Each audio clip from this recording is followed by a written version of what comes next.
Hi friends, welcome back to our channel. నేను chicken pickle prepare చేస్తున్నాను. దానికోసం boneless chicken 1/2 kg తీసుకున్నాను. చికెన్ని మంచిగా వాష్ చేసుకున్నాక కొంచెం పసుపు, కొంచెం సాల్ట్ని యాడ్ చేసుకొని మిక్స్ చేసి పక్కన పెట్టుకోవాలి.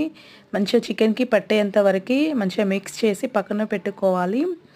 చికెన్ పికిల్ కోసం మసాలాను ప్రిపేర్ చేద్దాం. ఇప్పుడు దానికోసం స్టవ్ ఆన్ చేసి ఒక ప్యాన్ పెట్టుకొని అందులో కొంచెం ధనియాలని దోరగా వేయించుకోవాలి. ధనియాలు దోరగా వేగాక అందులోనే కొంచెం దాల్చిన చెక్క వేసుకోవాలి. అలాగే లవంగాలు కూడా యాడ్ చేసుకోవాలి. అలాగే ఇలాచీ కూడా యాడ్ చేసుకోవాలి. ఇంకా 1 స్పూన్ ఆవాలు, 1/2 స్పూన్ జీలకర్ర, ఇంకా 1/2 స్పూన్ ధనియాలు. ఇవి ఎక్కువ వేయకూడదు, చేదు వస్తుంది పికిల్.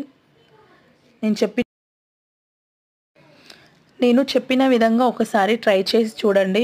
చికెన్ పికిల్ మాత్రం పర్ఫెక్ట్గా వస్తుంది. ఇలా వేపిన మసాలాని మిక్సీ జార్లో వేసుకొని ఇట్లా మసాలా ప్రిపేర్ చేసుకోండి. మనకి మెయిన్ పికిల్ కోసం మసాలా చాలా ఇంపార్టెంట్ అండి. అది ఎంత పర్ఫెక్ట్గా వస్తే పికిల్ అంత బాగా వస్తుంది.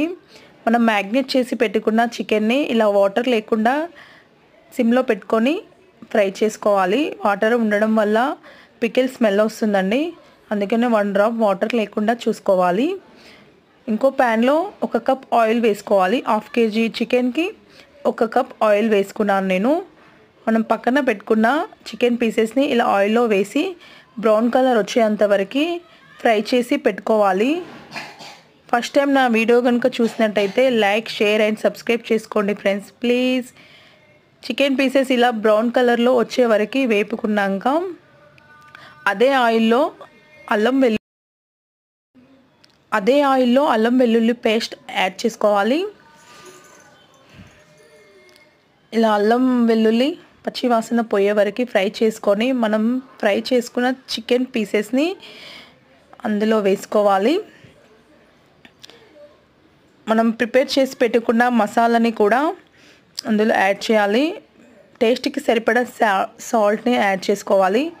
మీరు కారం ఎక్కువ తింటే ఎక్కువ వేసుకోవచ్చు, కారం యాడ్ చేసుకోండి. మీరు ఎంత తింటే అంత యాడ్ చేసుకోండి.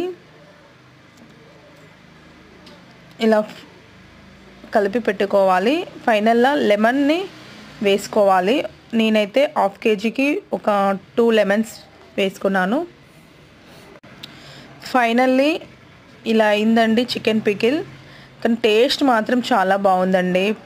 ప్లీజ్ ఒకసారి ట్రై చేయండి. నా ఛానల్ని సపోర్ట్ చేయండి. Bye friends, thank you.